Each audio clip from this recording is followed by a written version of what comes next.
আসসালামু আলাইকুম। আজকে হাঁসের মাংসর ব্লগ বানাইতাছি। হাঁসের মাংস বানাইতে কিছু টিপস আছে, যেটা করলে কি হাঁসের মাংস গন্ধ আসে না। ফার্স্টে আমি বেশি করে অল্প আদা নিলাম। আদা দিলে স্বাদটা বেশি স্বাদ হয়।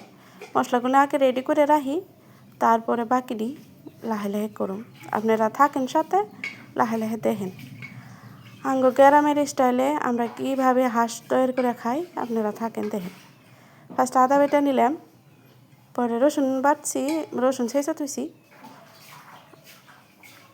হাঁসের মাংস একদিকে গরম পানি করে নিয়েছিলাম, কইরা হাঁসটা চলে আনি। আর হাঁসটা ছিলানোর প্রসেস ফার্স্টে গরম পানির মধ্যে দিয়ে হেরা, তারপর হাঁসটা উঠাইলে এগুলো নরম হয়, উঠাইতে এরকম সুবিধা হয়। টান দিলে উঠা জায়গা, নাহলে ছোটো ছোটো পশমগুলো অসুবিধা দেয়। আর হাঁসটাও বহুত শক্তিশালী থাকে, উঠাইতে বহুত কষ্ট হয়।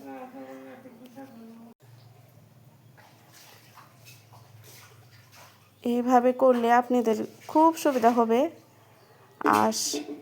আর এরকমভাবে আমরা কাটি। আপনারা আবার কীভাবে কাটেন, আমরা কলার পাতার উপরে নিয়ে রাখি, তারপরে হাতের ওখানে কাটি, পরে পাও কাটি।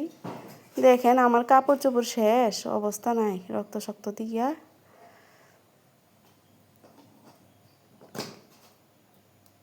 হাঁস কাটারও একটা পদ্ধতি আছে, ওইটাতে করলে কষ্ট হয় না। হাঁসের মাংস অল্প টান হয় তো। আমি আজকে ভাবছি বড় বড় করে রাখবো হাঁসের পিসগুলো। এভাবে এভাবে করতেছি, সবগুলো আলাদা আলাদা করতেছি। স্কিনগুলো আলাদা করব আর মাংসটা আলাদা করব। দেখেন আমাদের বাড়ির মেহমান বসে আছে। আপনাদের বাড়িতে কি বিড়াল আছে? সবাই কমেন্টে বলে দিবেন। আমাদের বাড়িতে তিনটে বিড়াল, একটা কালা, একটা ধলা, একটা ছোট। এইভাবে আমি কাটি। আমাদের বাসায় তো অত হাঁস খাওয়া হয় না, আমাদের বাড়িতে হাঁস খেলে এরকমভাবেই কাটা হয়। এখন আমি ম্যারিনেট করলাম, করে আপনাদেরকে দেখাচ্ছি। মশলাগুলো দিলাম, সবের পরিমাণ মতন দিয়ে দিবেন। দেখেন তো কালারটা কীরকম এসেছে, ভালো না? করলাম, এভাবেই করি আমরা। এখন গাছের মরিচ আছে, আমরা মরিচ কিনা খাই না। ছোট ছোট মরিচ গাছে, একটা গাছে অনেক মরিচ লাগে, আমাদের চলে যায় সেই ঝাল। এগুলো মরিচ, এগুলো দিয়ে আমি আজকে রান্না করব হাঁসের মাংস। খেতে খুব সুস্বাদু। গ্রামের বাড়ি, গাছের সারসারা মরিচ, সারসারা সবজি।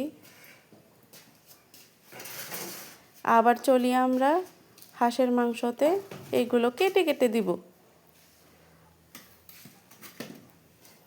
প্রথমেতে কড়াই নিলাম, অল্প তেল ঢেলে দিলাম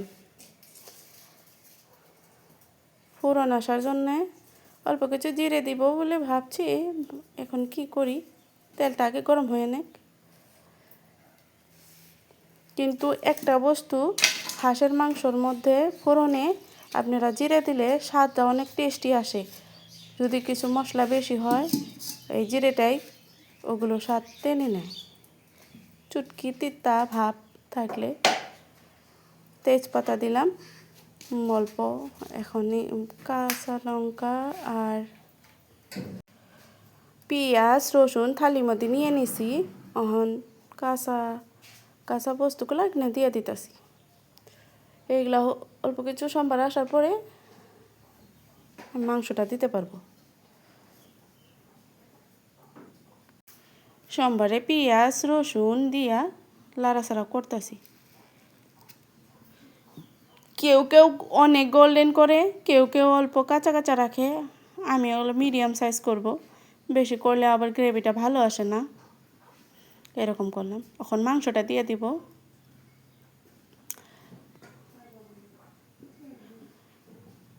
মাংসটা প্রায় 1.5 কেজি 2 কেজির মতন হয়েছে।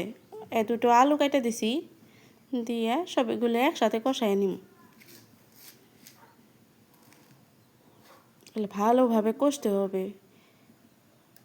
ওইখানে চুলোর মধ্যে তো তার জন্যে ওরা বহুত হিট হয়েছে, ওখানে অল্প জল দিতে লাগবে কষাইতে। কাঁচা লঙ্কাগুলো গাছের থেকে ছিঁড়ে আনলাম, এগুলো দিয়ে দিলাম।